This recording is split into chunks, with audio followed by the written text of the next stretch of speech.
le mardi 3 octobre 1950 commence comme une journée qu'on pensait ordinaire à Padoue.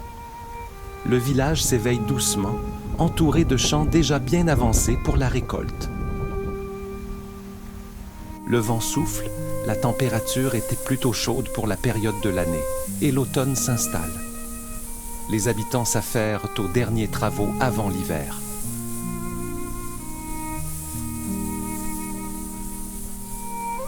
Vers 9h30, tout est calme dans la maison de Charles Deschênes.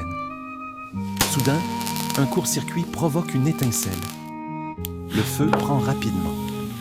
Construites presque entièrement de bois, les maisons offrent peu de résistance.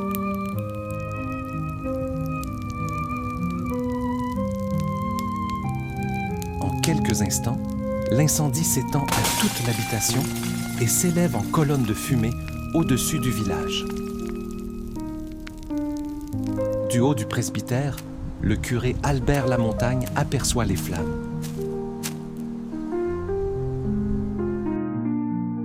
Il sonne aussitôt l'alarme. Les cloches de l'église résonnent dans tout Padoue, appelant à l'aide.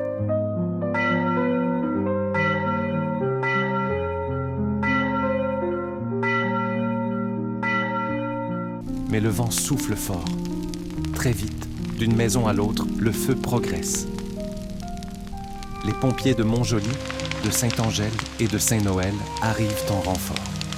Mais déjà, les habitants se rendent compte que l'eau manque. Le ruisseau qui longe le village s'assèche sous les pompes. On tente tout, seaux, boyaux, citernes. Rien n'y fait.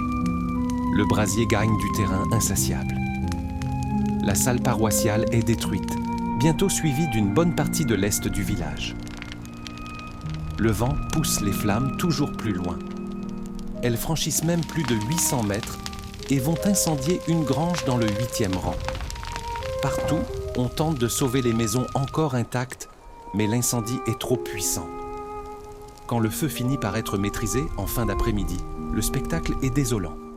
Le silence retombe, seulement brisé par le craquement des poutres qui s'effondrent. Partout, des murs calcinés, des maisons réduites en cendres, parfois une simple cheminée dressée dans le vide.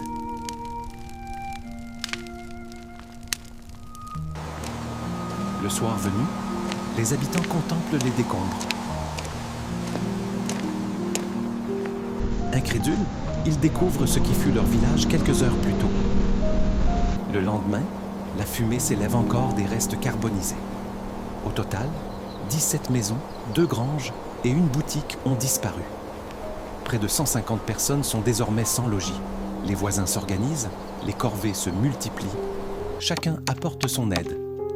Les charpentes se relèvent, les marteaux résonnent. Le village veut prouver qu'il n'est pas vaincu.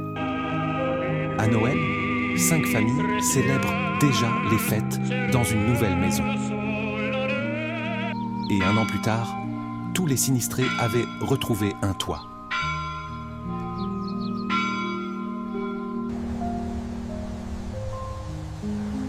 Aujourd'hui, 75 ans après le drame, le village se tient debout, fier de son histoire.